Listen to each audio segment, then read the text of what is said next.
আমার কোশ্চেনটা হচ্ছে আমি আমার ছোট ভাইয়ের ওয়াইফের জন্য 2023 সালের সেপ্টেম্বরে অ্যাপ্লিকেশন করছি। সো এর স্পন্সর এবং সবকিছু অ্যাপ্রুভ হয়ে গেছে। তার লাস্ট অ্যাপ্লিকেশন যেটা আসছে এটাতে বলা হয়েছে ওয়েট ফর ইন্টারভিউ। এটা বলা হয়েছে অগস্টের 2025, আর এখন হচ্ছে 2026 এপ্রিল। এখন পর্যন্ত মানে কোনো ইন্টারভিউর কোনো স্কেজুল আমরা পাইনি। আমি কোশ্চেন ছিল যে আমি যদি কাউকে স্পন্সর করি এবং সে যদি সেই ক্ষেত্রে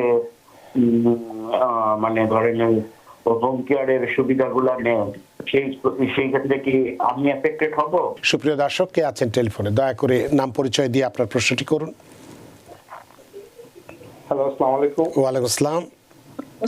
আমি পেনসিলভেনিয়া থেকে হাসান বলছিলাম। আমার কোশ্চেনটা হচ্ছে আমি আমার ছোট ভাইয়ের ওয়াইফের জন্য 2023 সালের সেপ্টেম্বরে অ্যাপ্লিকেশন করছি। সো এর স্পন্সর এবং সবকিছু অ্যাপ্রুভ হয়ে গেছে। তার লাস্ট অ্যাপ্লিকেশন যেটা আসছে এটাতে বলা হয়েছে ওয়েট ফর ইন্টারভিউ।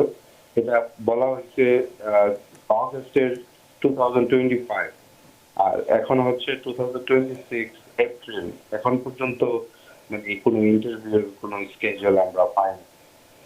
এখন কি করণীয় সেটাই জানতে চান?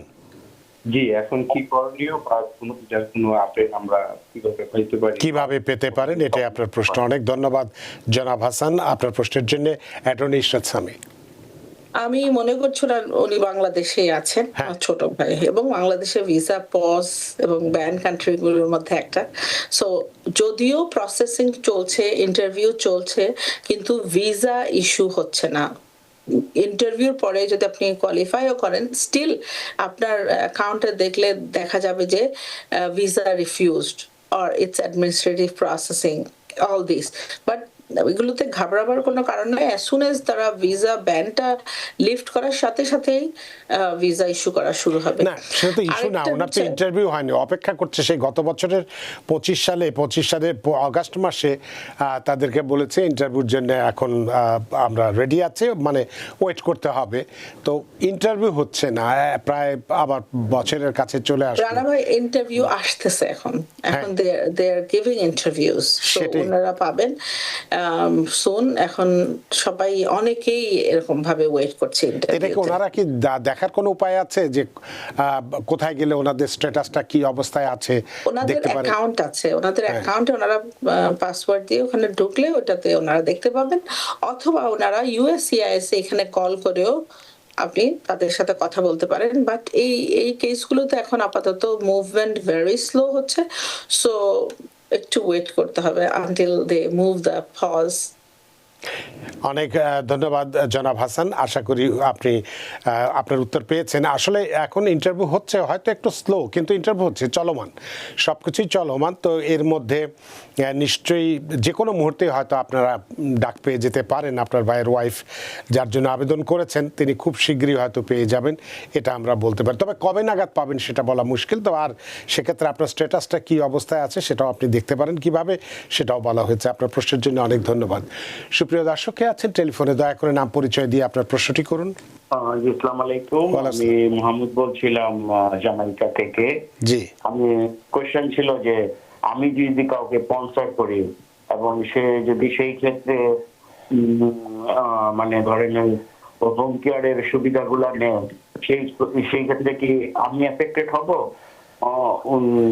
লয়ারের কাছে আমার কোশ্চেনটা ছিল।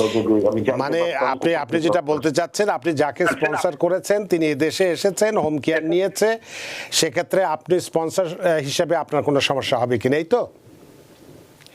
অনেক ধন্যবাদ মাহমুদ আপনার প্রশ্নের জন্য। অ্যাটর্নি ইশরাত সামি।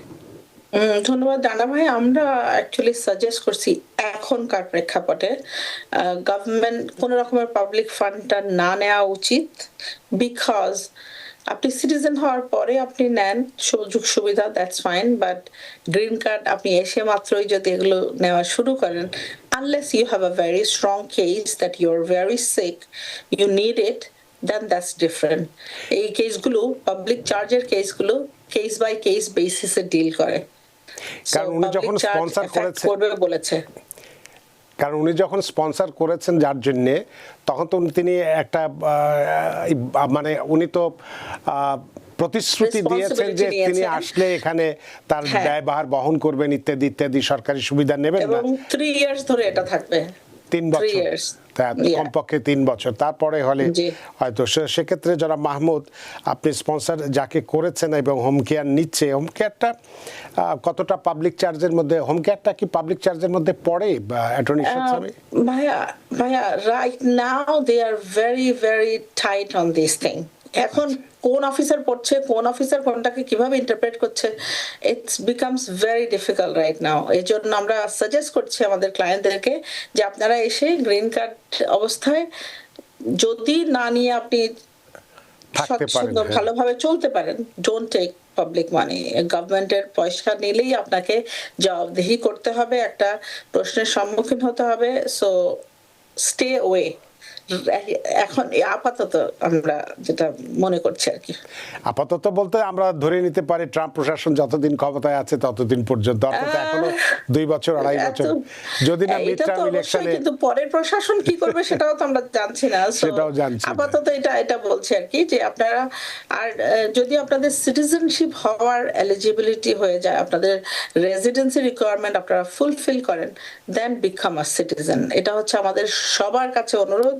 যদি আপনি রিকোয়ারমেন্ট ফুলফিল করেন, just become a citizen immediately. অনেক ধন্যবাদ মাহমুদ, আশা করি আপনার প্রশ্নের উত্তর পেয়েছেন। এখন আপনার সমস্যা হবে কি হবে না সেটা কিন্তু আমরা এই মুহূর্তে বলতে পারি না, এটা আপনার কেসের উপরে নির্ভর করে বা আপনার কি ধরনের আছে সেটার উপরে নির্ভর করে, কোন অফিসারের কাছে পড়ছে বা তারা দেখছে কিনা, আদৌ দেখবে কিনা, হয়তো এমন কিছু নাও হয়ে যেতে পারে।